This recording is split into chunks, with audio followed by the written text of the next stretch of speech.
I'm Sharif Abdul from Dropside News, dropsidenews.com.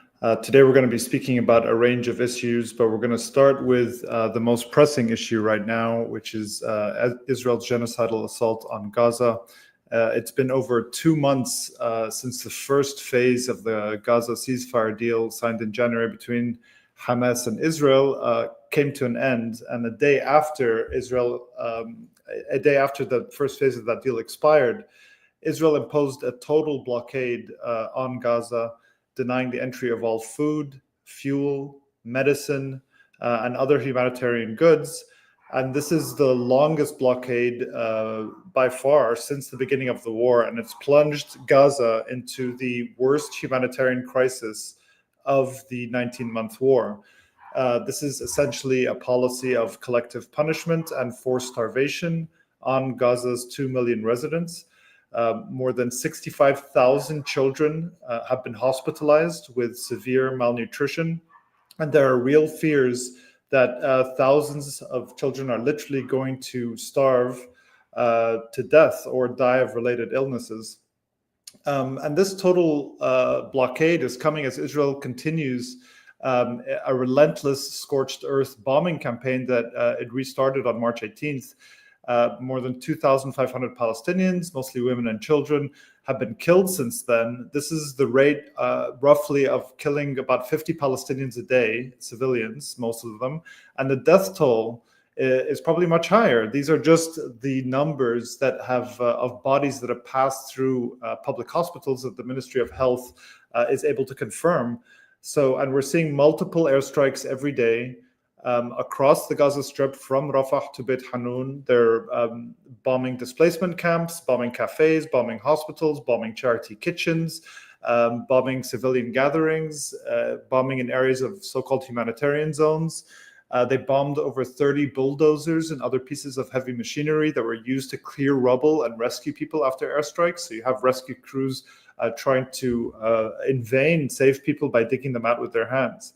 I just want to give you a very quick example of, for example, just a few hours in Gaza.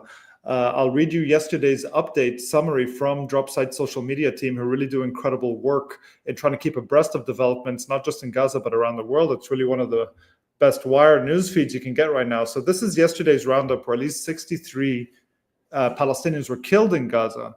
8 to 9 a.m., 4 people killed in the Attar family home in Beit Lahia. 10 to 11 a.m., shelling in eastern Tufah, demolitions reported, 2 killed west of Khan Yunis. 12 to 1 p.m., a strike on a cafeteria in Sheikh Radwan, 2 killed and 6 injured in Gaza City. A child killed in a drone strike in northern Gaza. Another person died from wounds in Khan Yunis. 1 to 2 p.m., 5 killed, including 2 children, in a strike on a family home east of Khan Yunis. A drone strike east of Gaza City, 1 killed in northeastern Khan Yunis. 3 to 4 p.m., a child killed in Shaja'iyya, which is in Gaza City. A woman killed in Dir al-Balah, 2 killed in Beit Hanun. 4 to 6 p.m., 7 killed in Gaza City and Khan Yunis. I can keep going. This goes up to 9 p.m., but this is just to give you a sense of the scale of the carnage that Israel is conducting in Gaza.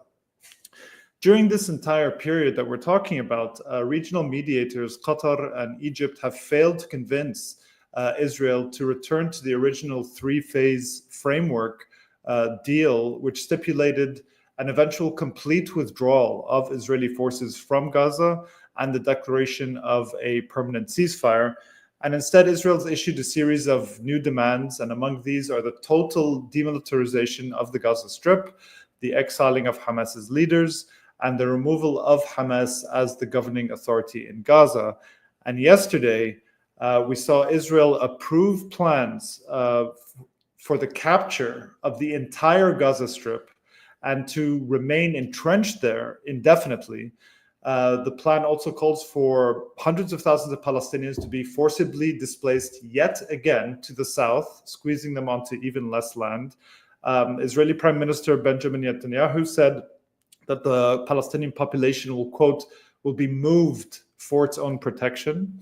The head of the military said they're calling up tens of thousands of reserve soldiers. already 70% of Gaza, 70% has been designated a no-go zone or is under active displacement orders. And over the past 7 weeks, we've already seen 400 or upwards of 420,000 Palestinians be displaced yet again. And just yesterday also, the Israeli finance minister, Bezalel Smotrich, said that Israel is now in a position to declare victory over Gaza, quote, within months, and that Gaza will soon be completely destroyed and its population will be forced into a small part of the south. And from there, they will, quote, leave in large numbers to third countries. And all of these threats, these increasing threats on Gaza are seem to be timed to coincide with President Donald Trump's trip to the region in a little over a week, where he'll visit Saudi Arabia, Qatar, and the UAE. So this is where things stand on the ground. To talk about this, I'm joined by two of my colleagues, Jeremy Scahill and Murtaza Hussain. Jeremy, we want to start with you. You had the chance to travel and meet with several leaders of Hamas and other Palestinian factions. This is not something that is easy to do or get access to. And yesterday we published on Dropsite both a print article and a full audio podcast and transcript of your in-depth interview with Osama Hamdan, one of the most prominent voices representing Hamas over the past 19 months. I encourage everyone to read and listen to that interview, and we'll be publishing more of your reporting based on your conversations with other figures of the Palestinian resistance in the coming days. But Jeremy, can you start off by explaining, firstly, why you thought it was important to have this wide-ranging interview with Osama Hamdan, explain who he is, and why you thought it was important to speak with him right now? This has been true for many decades, but we've seen it in an acute way over the past 19 months. And that is that Palestinians, particularly Palestinians who are leaders of resistance movements, are almost never allowed the space to explain the historical context in which they operate, the principles on which they operate, the political strategy that they are embracing. It's a cartoonish, largely Israeli-shaped narrative that is deployed to describe who Hamas is, who Palestinian Islamic Jihad is, what Palestinian resistance is about. Often it's portrayed as being akin to ISIS or Al-Qaeda.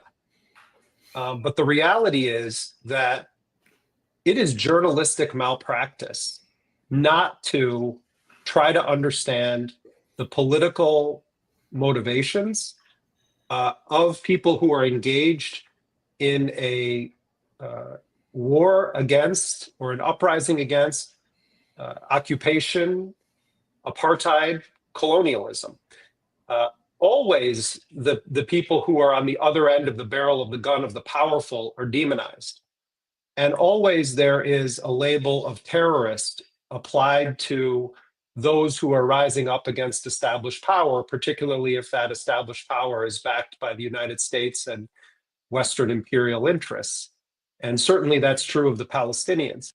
But I've watched over the course of these almost 19 months of Israel's genocidal war, the way that the public is provided information about Hamas's perspective or Islamic Jihad's perspective, or the perspective of any number of Palestinian factions, parties, resistance groups, and felt that it is our duty as journalists to actually speak with those people and not just look for a soundbite or not just constantly insist on relitigating the events of October 7th or responding to assertions made by Israel or the United States, but to actually understand the motivation.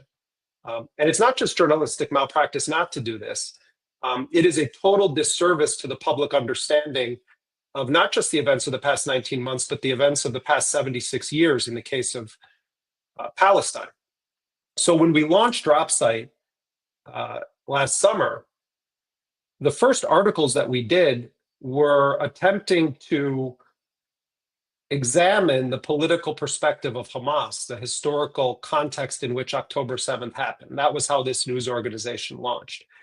And as we've watched Israel blow up this ceasefire deal, which was brokered by Qatar, Egypt, and guaranteed by the United States, that was signed on January 17th, we knew from the beginning, because DropSite was covering this very closely, that Netanyahu had claimed that this was going to be a one-phase deal, even though the deal was 3 42-day phases.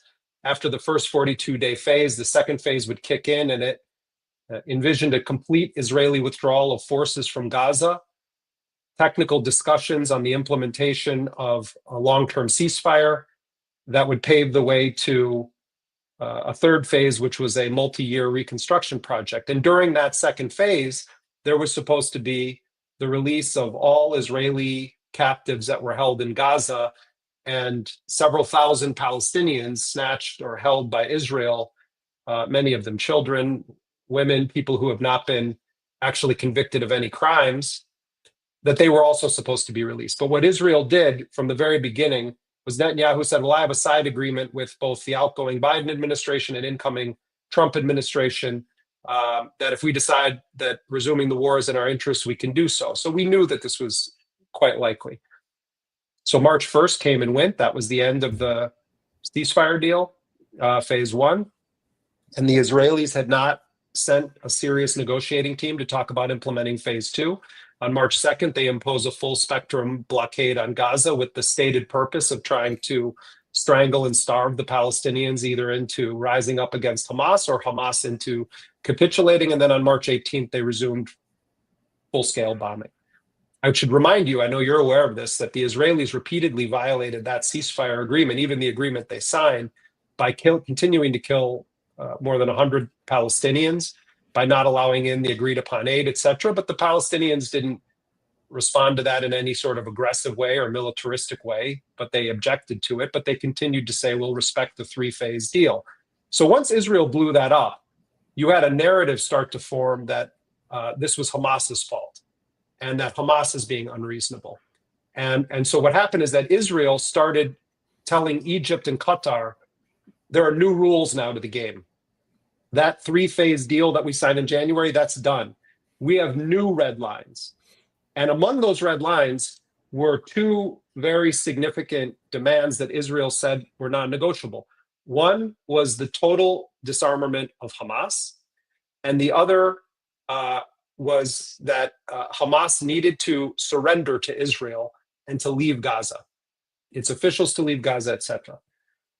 So we start looking at these proposals and recognize that what Israel is doing is what it's done not just throughout the Gaza war, but for many, many years prior to that in previous agreements with Palestinians, is that they make an agreement, the Palestinians abide by it overwhelmingly, and then the Israelis decide, well, actually, we want to push further than what we agreed to, and we want to actually try to force the Palestinians to bend the knee in front of our colonialist ethno-state, under threat of full resumption of an intense war of annihilation.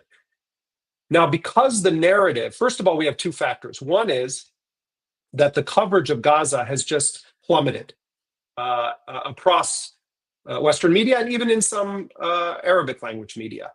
So that you have that dynamic. But then the other is the Israeli narrative that is being promoted also by the Trump administration increasingly started to sort of take hold. And people were saying, media reports were saying, Hamas has rejected a peace offering.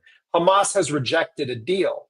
The political context to this is that the Israelis not only rejected the deal, have sought to blow it up entirely and have resumed the genocide, killing more than 2,400 Palestinians, most of them women and children, including burning them alive as they sleep in tents that they have set up after being forcibly displaced multiple times over.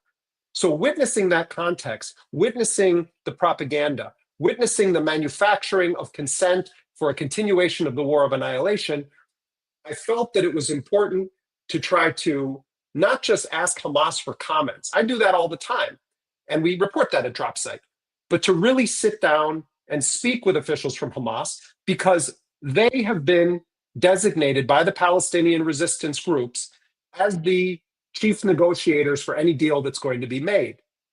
You know, people think, well, Hamas is in charge of everything. It's true. Hamas is the largest Palestinian armed resistance faction that is operating in the Gaza theater. But Palestinian Islamic Jihad, which has a quite significant presence as well in the West Bank, has been a major part of these negotiations. So there is a process by which Hamas was designated as the entity to do these negotiations. So speaking to Hamas is journalistically responsible in order to understand what are the actual facts as they exist. So I went to the region and met with, for many, many hours, I met with a whole series of Hamas officials on a range of subjects. We discussed the most recent terms that were put in front of Hamas. And just to share a bit of detail about this, Sharif, what I was told, and there had been some reporting about this, but there were denials and allegations, etc., about the role of Egypt. What I was told is that the Egyptians and the Qataris are the two main regional mediators, although you have some involvement of the Emiratis and the Turks on the kind of periphery of this, and of course you have the United States, but that the Egyptians have increasingly been putting pressure on Hamas to offer concessions that fall far outside of the original January framework that Hamas agreed to. And that Hamas was disturbed when Egypt started presenting this demand from Israel of disarmament. Now, they didn't say this was an Egyptian demand or that the Egyptians were saying, you must accept this. But Hamas said that they felt it was off, that Egypt seemed to be relaying this in a kind of direct way that was not appropriate for a mediator. And what's interesting about that, I asked, what's the difference between Egypt and Qatar in this dynamic? And it was quite interesting. We don't often examine these dynamics, but what the position or the perspective of Hamas is that Egypt, because it borders Gaza and because it is so close to Israel, has a different set of interests geopolitically than Qatar. So Egypt, as one Hamas official said, the deep state of Egypt has an interest in Hamas continuing to exist in Gaza, but in a dramatically weakened form, so that it can pose some form of a threat to keep the tensions high with Israel and keep Egypt relevant in the equation beyond the obvious, but as a strategic, necessary entity that will have to constantly deal with the aftershocks of what Israel does in Gaza. But also that Egypt has its own history with the Muslim Brotherhood. The last time there were true democratic elections in Egypt, Mohammed Morsi was democratically elected. Mohammed Morsi comes out of the Muslim Brotherhood. Hamas comes out of the Muslim Brotherhood movement. It's not directly the Muslim Brotherhood in this, in the Egyptian context, but they come from the same political origin. And so you have a complicated game that the dictator of Egypt, Sisi, is playing, the second largest recipient of US military aid, second only to Israel. So Egypt's perspective on this is not simply, we want to find a way to end the genocide. Egypt has its own geopolitical interests that are not actually about the fate of the Palestinian people for the sake of saving them or defending their right to self-determination. So when Egypt is perceived by Hamas to kind of, they didn't say doing Israel's bidding, but seemed to be pushing Hamas to drop the legitimacy of the original ceasefire deal, Hamas basically started to say, you know what, we're going to draw a line in the sand on this. And we're no longer going to engage in any agreement. And they said this to me on the record and on background. There will be no more short-term truces that do not include an irrevocable path to an end of the Israeli occupation of Gaza, the full withdrawal of Israeli forces, and an end to the genocide. Now, Hamas is saying our preference is we go back to the January framework and we resume the second phase. During that second phase, the Israelis were supposed to be completely withdrawing and the captives were going to be exchanged. Or an alternative arrangement, perhaps with some concessions here and there, that also leads to the same path of Israeli withdrawal, an end to the genocide, a full exchange of captives. So Hamas is saying, we're done. You asked about the recent, we have the recent Operation, Gideon's Chariot that has been leaked in the Israeli media, which is this plan to conquer and hold all of these sections throughout Gaza, and then forcing Palestinians into an increasingly small area in the south, and that Israel would remain there indefinitely. Hamas is saying, we are not going to lay down our weapons or agree to any disarmament in any form until there's a path to a Palestinian state. I asked them about media reports that Hamas was contemplating temporarily storing its weapons under some kind of neutral third party or handing them over as a gesture of kind of good faith. And they said, this is a complete concoction in the media. This has never even been formally raised with Hamas. It just goes to show you how inaccurate and wild some of the reporting is. They're saying this has never been raised formally. And is Israel going to store its weapons during this period? That's what Hamas is saying. Who's going to go to Israel and say, you have to put your weapons up? Because history, according to Hamas, has shown that when the Palestinians do surrender their weapons, it's followed by more Israeli massacres. And we are now in the most intense phase of a 76-year Nakba, the intention of which is to annihilate the Palestinian people from their land.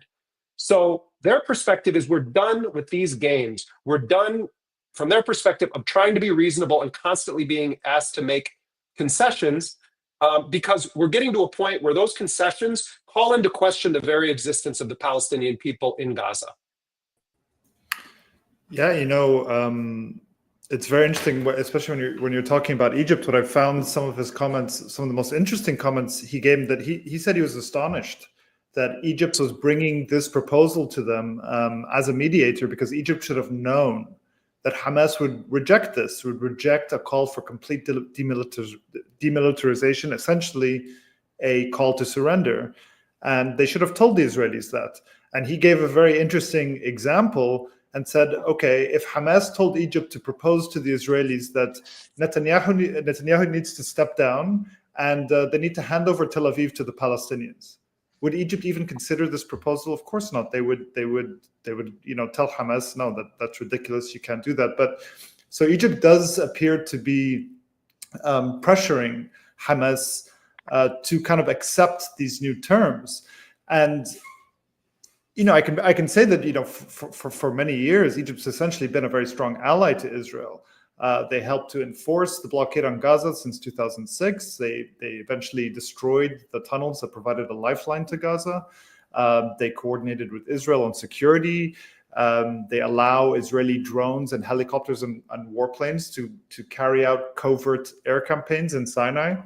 And Egypt's treatment of Palestinians coming from Gaza is notorious for its indignity.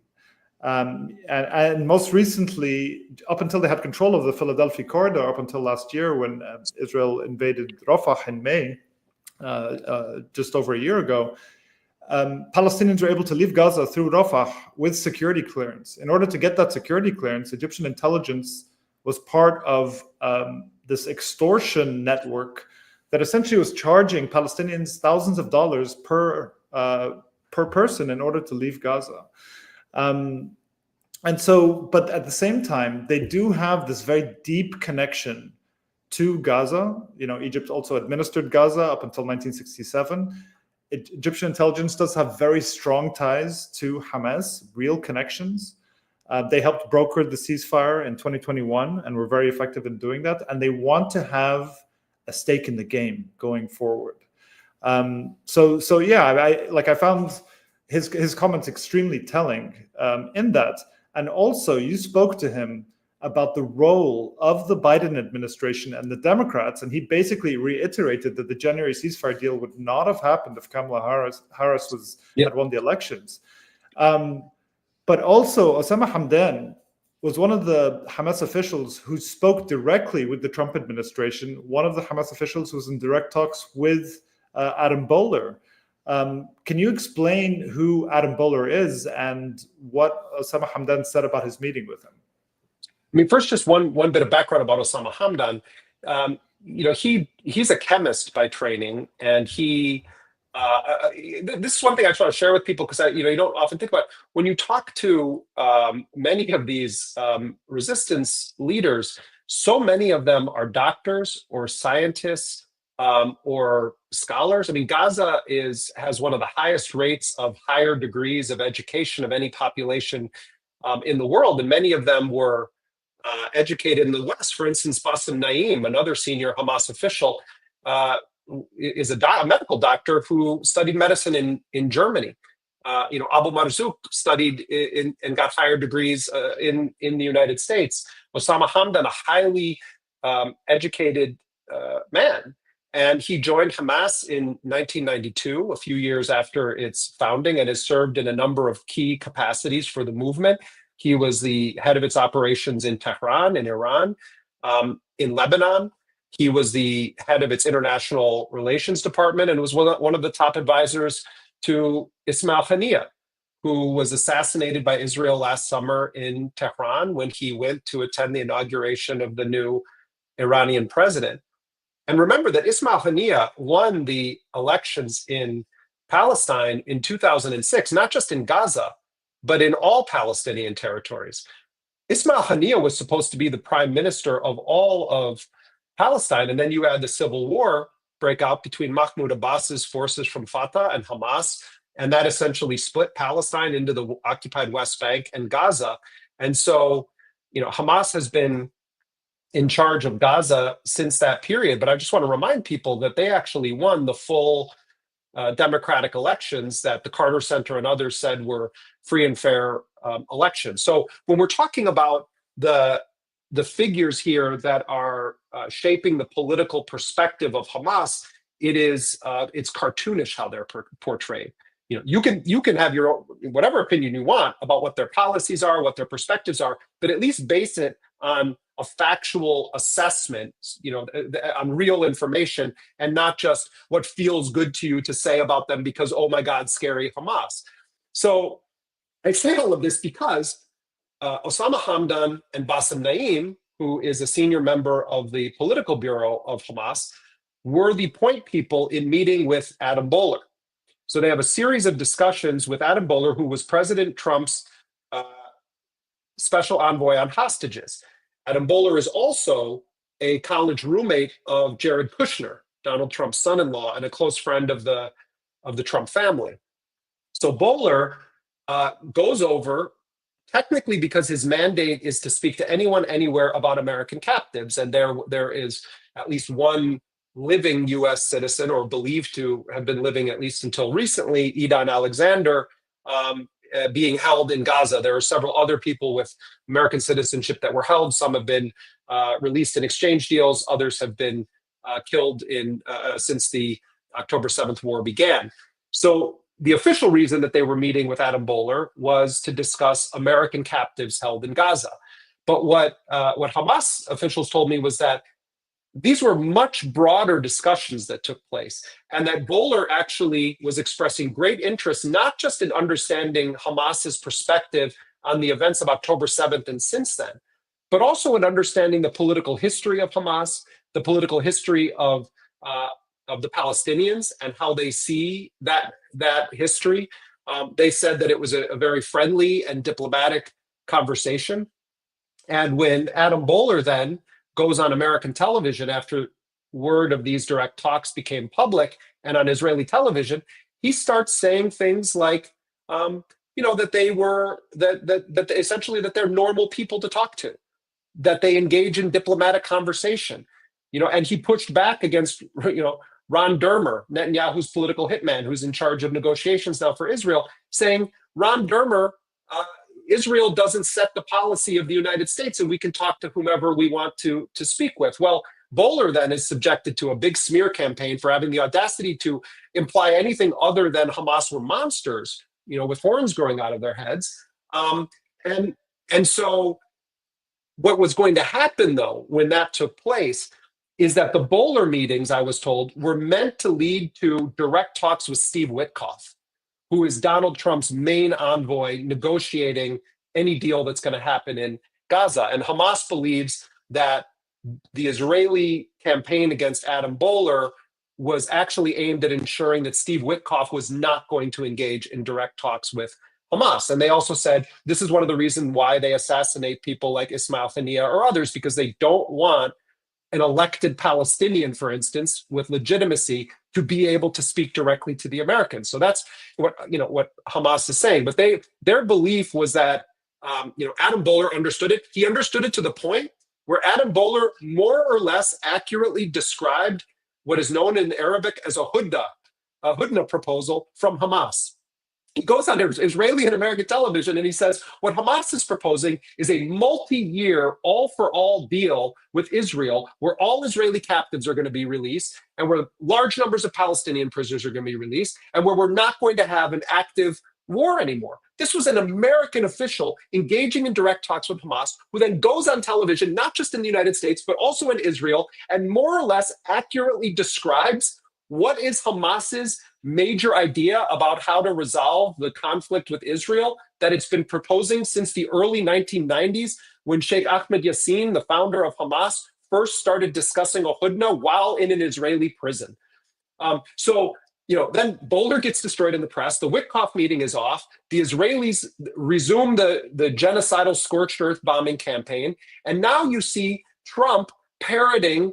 There was a moment where Trump was sort of not so inaccurate in kind of how he talked about things regarding Gaza. But now Trump is like, he's just becoming a conveyor belt for the Israeli narrative in many, many ways. And, so from the perspective of Hamas, I think it was very telling for them. And they feel that the world should understand this, that when diplomats are allowed to directly speak with them, and it's not through an Israeli-controlled lens or an Israeli-controlled microphone that could be yanked away, and they're able to actually explain their perspective about the Palestinian cause of liberation, what they think about a two-state solution, what they think it would be necessary to have actual meaningful stability and peace in the region, that gets very dangerous for Israel. Yeah, Jeremy, and for anyone listening and watching this, I really encourage them to go and listen to the interview or read the text as well too, because I think in addition to what it offers about the present political situation, it's really a historical document, because there's been a policy of the Israeli government for many, many decades, going back to the PLO in the 70s, to try to assassinate Palestinian figures, to stop them from talking to the Americans directly, and to always make sure they're an interlocutor with everything that's portrayed of any Palestinian resistance group, Hamas or its predecessors, any ideology and so forth. So Jeremy, what you did actually by acting as the intermediary, cutting out the intermediary and letting them speak for themselves, people can judge what they want. It's extremely, extremely important and consequential. So it's very, very resonant for that reason. I want to ask you, in the interview, Hamdan, you talked to him about what they see as a political solution to the conflict. And they actually expressed that as well too. Can you speak a bit about what they see as an end state for this conflict? And the reason I ask also is because the Israelis are being very forthright, uncharacteristically, I think, frank about what they see as end state. Today, Finance Minister Bezalel Smotrich said that they see the destruction of Gaza and the forcible immigration of the population out of the territory as the goal of the current Gideon's Chariot military operation, pretty much explicitly saying they have a genocidal and ethnic cleansing goal for how to end the conflict. What did Hamas say? What do they see as an end state? And how do they express a pathway of how to achieve that? It's a really important question that you're raising, Maz. And I mean, first, let's back up. People that are supporting Israel's genocidal war are very fond of saying, "Oh, Hamas's position is that they want to wipe Israel off the map and that they're in a war against Jews because they're Jews." And there are documents and statements from the past of Hamas that they will, bring up and say, "Aha, this is proof."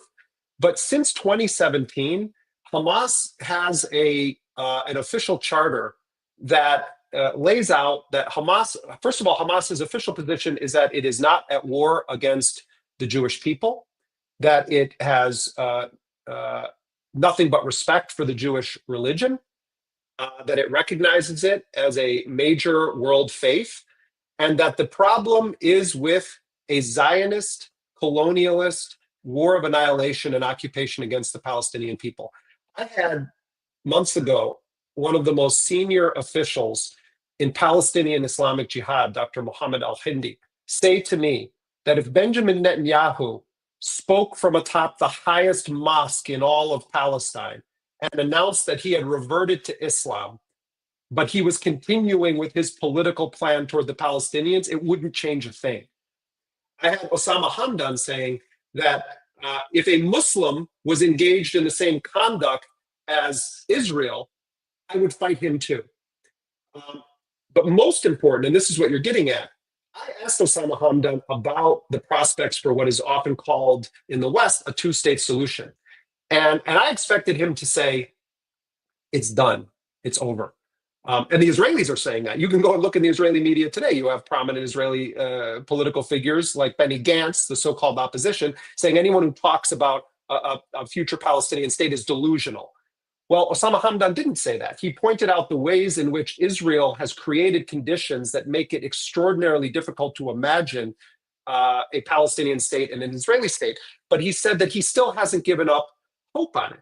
And he said that Hamas's official position is that if there was an internationally brokered and guaranteed arrangement whereby the Palestinians could establish their state along the borders of pre-June 4th, 1967, before the 1967 war, with East Jerusalem as the capital of a Palestinian state, and with international guarantees that the Palestinian state would be given all rights as other states on earth, that Hamas will not stand in the way of it.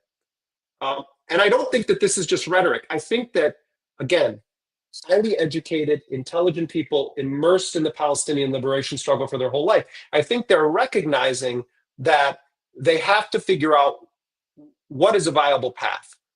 And their analysis says that it is Israel that has totally obliterated that. I had another Palestinian resistance leader say to me, okay, let's have a two-state solution. Show me the other states' borders. Look at what's happening in the West Bank. Who's going to deal with the illegal settlements that have been expanded and expanded and expanded?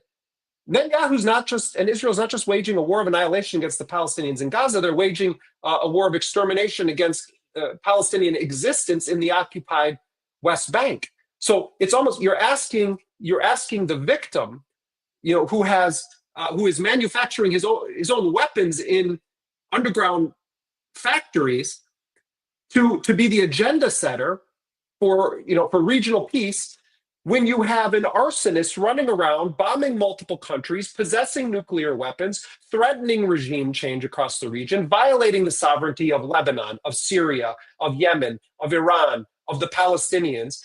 The onus should be on Israel to say, what is your long-term solution? Well, we know what Netanyahu has said the long-term solution is. The long-term solution, the final solution, is that the Palestinians need to either bend the knee and live essentially as indentured servants under a religious supremacist ethno-state, or they need to be forced off their land, or they need to be dead. So when Adam Bowler, or when I'm not comparing myself to Adam Bowler, but I'm just saying when people that are outside of the sort of arena of this talk to people from Hamas and you listen to them, you can agree or disagree, you can debate, but they actually do have a vision.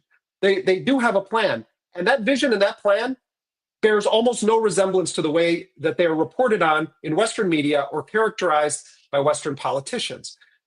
They believe that Palestinian armed resistance will become irrelevant when Palestine is a state with its own armed forces capable of defending its territorial integrity, which is the right of any state in the world. And so on the issue of are we going to surrender our weapons, the answer is yes. They are saying they will surrender their weapons. The day that Palestine is given its right to have an armed force capable of defending itself from an extremely brutal and violent enemy that has spent 76 years trying to erase the Palestinian people off of planet Earth.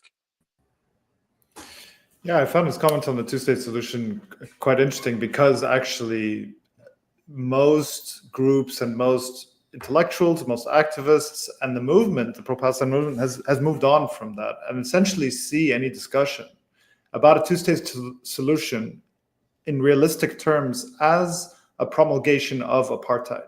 There is no realistic scenario where the two-state solution, or has ever been really, where Palestinians have a proper state with real sovereignty, that Palestinians who have Israeli citizenship will be treated as equal citizens. But it is true that... Can I clarify one thing? Yeah. Sharif, just to make sure that I'm relaying this accurately. My sense is that that Hamas And most Palestinians believe in a one-state solution. They believe that there is an apartheid state that has created one set of rules for Jewish Israelis and another set of rules for the Arabs and Muslims that live on that territory. And the position, I think, is we're not telling Jewish people that they need to leave. We're not trying to create a religious supremacist ethno-state. We want democracy. We want democracy from the river to the sea. That's the position. But what I thought Hamdan was saying was, we also recognize that there are other players in this that for their own reasons are obsessed with this notion of we have to sing kumbaya and have a two-state solution. So what Hamas's position is if that becomes the will of the Palestinian people, we will not stand in the way of it. I'm just, he's not out there rallying for, let's go back to Oslo. No, of course, I know that. We're not obstructionists. But yes, and they did amend their charter in 2017 to accept willingly, as Fatah and other groups have, a really historic concession of giving up over 70% of historic Palestine willingly to accept this two-state solution as a way, as a possible path. But yeah, you're absolutely right that, I think the movement has largely moved beyond that. I wanted to ask you, Jeremy, also, because we've spoken about journalists, and you spoke with both people in Hamas and the Islamic Jihad about journalists that we have been covering. And of course, Israel's campaign in Gaza, part of the genocidal assault has been the targeting and killing of journalists. Over 200 of them have been killed in Gaza alone. A rate of killing of journalists that is unheard of in generations. One of our contributors in Gaza right now, Rasha Abu Jalal, tells me that Israel has targeted journalists to such a degree that regular people in Gaza are afraid to live close to journalists in the same building or in the same tent or in a tent nearby, that they ask journalists to move because they're afraid of being bombed next to them. That's what it's come to. And our colleague, Hossam Shabet, a 24-year-old journalist who is a reporter also for Al Jazeera Mubashir and a contributor to Dropside News, who was assassinated on March 24th. Hossam, as many people know, was one of the few reporters who remained in the north for the entirety of the genocide.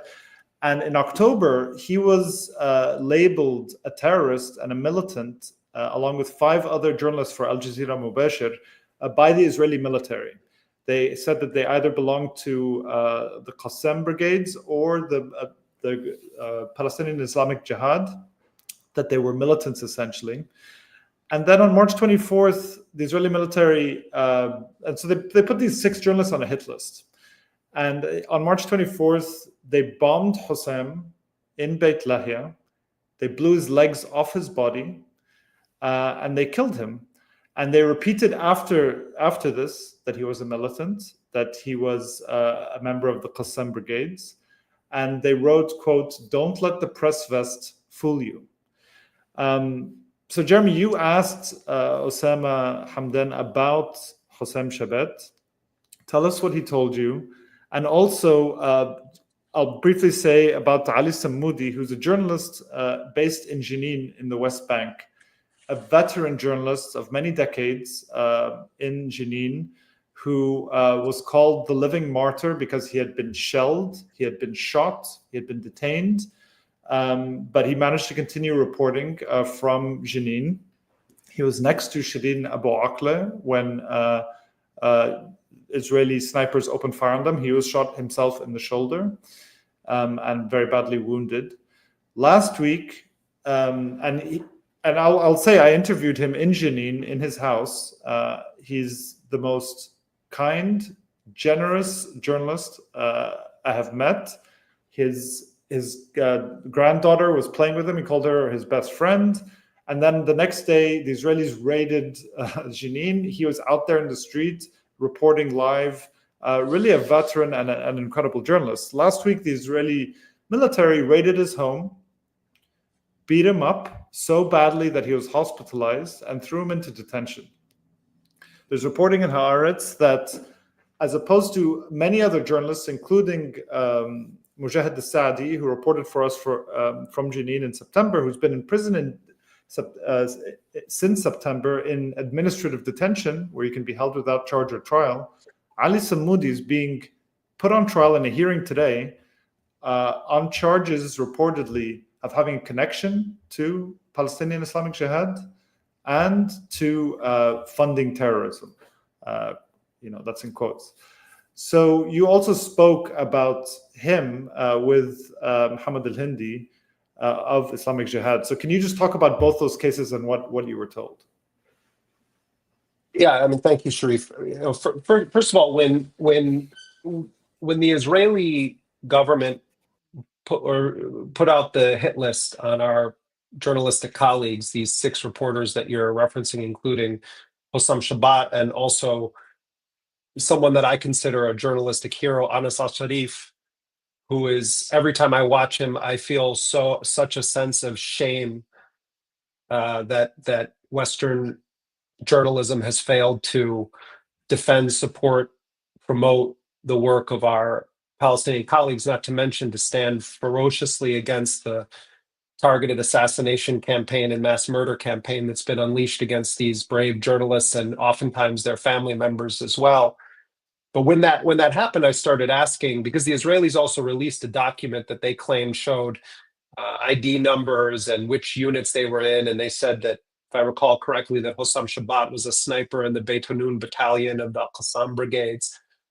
So I was asking Hamas about this, and nobody was really ever, responding. I was saying, can you see if there's any truth to this whatsoever?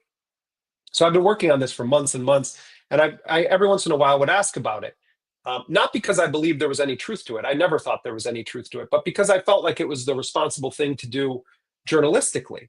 And I also was wondering, were these documents fabricated? So I've been poking around this for a while, before Hossam was killed even. And, since he was killed, I then re-upped that, and I started going back to various Hamas officials, and saying, can you give me comment on this? And it just wasn't happening. And so finally, when I then met with these Hamas officials, I didn't just meet with 2 Hamas officials, I met with a whole series of Hamas officials. They actually told me Qassam Brigades did an audit of this question, which is surreal to imagine, and investigated it and spoke to people, not just in Beit Hanun, but in other areas. And we can say, this is what Hamas said, we can say with not a single shred of doubt that Hossam Shabbat was not a member of Hamas, and was most certainly not a member of the Qassam Brigades, and was most certainly not a sniper in the Beit Hanun battalion. And then I said, well, what about the documents that Israel put up? And Osama Hamdan said, totally fabricated documents. I said, so you're saying clearly on the record to me that those are fabricated documents that Israel released? He said, absolutely fake documents. On the issue of, but none of that shocked me. And it feels even dirty to ask those questions. But you know what? That's the reality we live in right now. You know that they're lying. The Palestinians are constantly being forced to prove negatives to the world. That's the reality of what it means to be not a Palestinian journalist, to be a Palestinian. You have to somehow spend every day proving your humanity, that you're a living human being to the world. And so in the case of Hossam Shabbat, Sharif, you spoke with him, I talked to him. Hossam was a brave, but also gentle, poetic, remarkable person. He wanted to be a writer. When we would get his writings in Arabic, it was, you would share it and say, he wrote lyrically. I remember the emotion that you expressed when he was assassinated, but that's the story of Palestinians, that they're constantly having to prove negatives, prove things that they're accused of that are, false. And so I did ask those questions because I wanted to get on the record from the entity that he was accused of being a member of. And had he been a Qassam member, Qassam probably would have put out a martyr bio for him. So that's the story on the Hossam allegations that Hamas now says are totally false and based on fabricated documents. Regarding Ali Samoudi, I happened to be with Muhammad al-Hindi, who is the number 2 leader of Palestinian Islamic Jihad, the second biggest armed resistance faction fighting in Gaza right now. And so we were sitting together when another person said, they've taken Ali Samoudi. And Muhammad al-Hindi said, the journalist? And he said, yeah. And then you texted me, Sharif, and you said they're accusing him of being involved with some financial business involving Islamic Jihad. Well, I'm sitting there with the second highest ranking member of Islamic Jihad. And I'll just tell you this at a human level. When I said that, he thought maybe that it was being mistranslated. He said, Ali Samoudi, he's like, of course I know who he is. He's a famous Palestinian journalist. He said he has nothing to do with Islamic Jihad. Why would we ever use someone like him for anything? And he was reacting just sort of like, he thought I was maybe wrong, you know? So then I said, no, this is serious. My colleague just, told me. I then read it. Someone translated it verbatim to him. And I said, can you respond to this? And he said, this is a total lie. And these are the lies that Israel uses to undermine Palestinian journalists and Palestinian people all the time. So, he said, Islamic Jihad wouldn't need to use anyone like that. We haven't used him. He has no relationship to Islamic Jihad, except the relationship you, Jeremy, have to Islamic Jihad, which is that you interview people from Islamic Jihad. There's a lot to talk about, actually, but I think we want to just move on to Yemen for just a moment. And I wanted to ask Maz something about Murtaza, about one of his recent articles. And of course, all of this is related. Just actually, while we were speaking now, the Israeli military said that it has fully disabled, it bombed the airport in the capital of Yemen, in Sana'a, and has fully disabled the airport there. And it also struck several power plants. And this is coming as part of a larger campaign of the carpet bombing of Yemen. The Trump administration, the Biden administration was also bombing Yemen, but the Trump administration has scaled this up since March, especially bombing Yemen in an attempt to stop the Houthis from their military intervention on behalf of Palestinians in Gaza. The Houthis, of course, have attacked Israel-linked ships in the Red Sea and other ships and severely disrupted global maritime trade. They've also launched attacks against Israel, most recently hitting Ben Gurion Airport in Lid just on Sunday. But the U.S. has conducted strikes against more than 1,000 targets in Yemen, killing hundreds of civilians, and most recently hitting a detention facility in Saada in the north, housing African migrants that killed over 60 people. But Murtaza, your most recent piece on this examines how the Trump administration appears to be selecting targets, or the Pentagon is selecting targets that may be drawing on anonymous social media accounts to plan some of these deadly attacks. Can you explain some of this and what you found? Sure. There was an attack in late April north of Sana'a against a target which had been previously identified by, as you mentioned, a number of anonymous social media accounts on Twitter or X as being a Houthi military site. So, these attacks or these accounts in the past, they have informed U.S. targeting practices. And there's one particular account or two accounts we identified which had noted this particular point, which had been cited by West Point publications, very reputable military publications, as credible. And those points were struck. It turns out later on, upon investigation by local media, there had been no Houthi military presence there at all. There were several civilians, 8 civilians who were killed in these attacks. And one of the accounts we noted, they actually apologized for what's worth for resulting in putting forward information which seemed to have been used later to kill these people.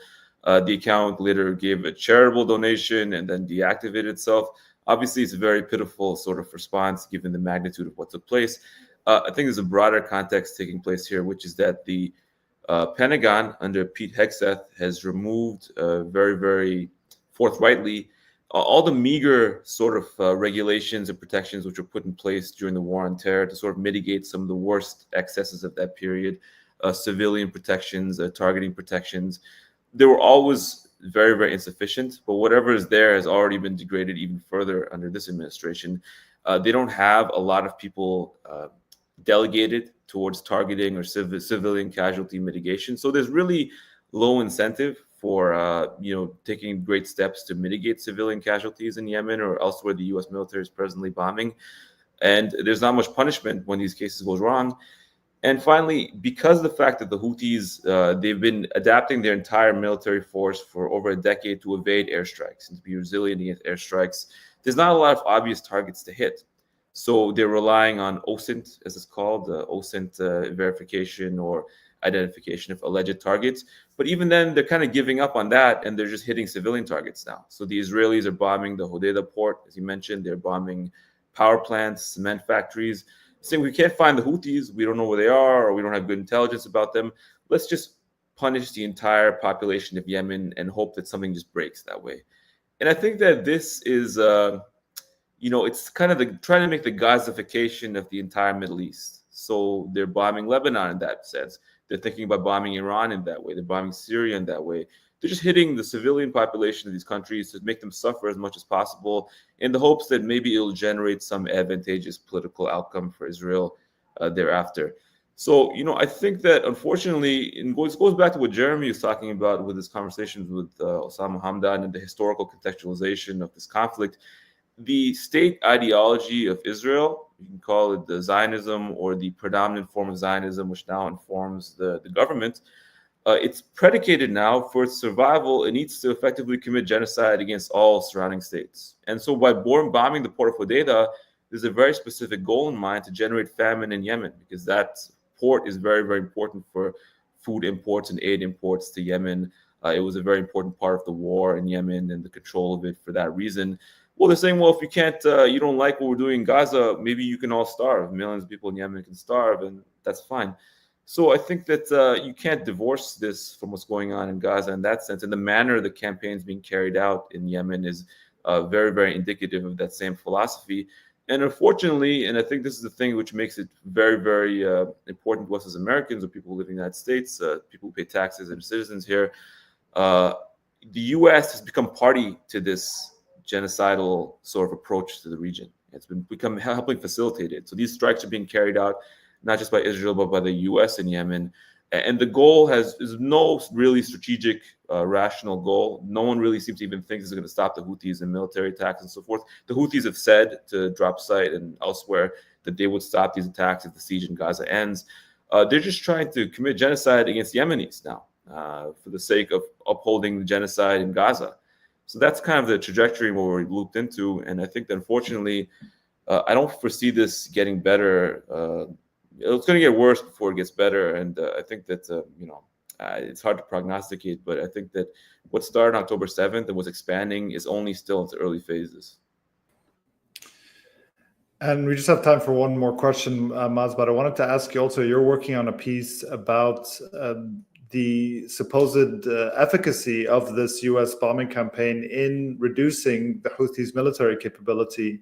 And, what are these targets that they're hitting? And is it really having any real effect, given the Houthis have, the Houthis fought 6 wars against Ali Abdullah Saleh and have a long experience in military combat and have basically places in the mountains where they hide and bury their weapons and keep them safe. So can you just give us kind of a sneak preview of what you're working on and what you found in your reporting?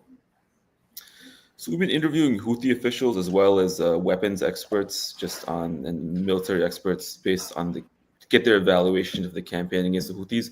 It'll come out in the piece, but it's very, very important to notice that one of the probably the most important aspect of the U.S. and Israeli way of war in the Middle East is based on air superiority.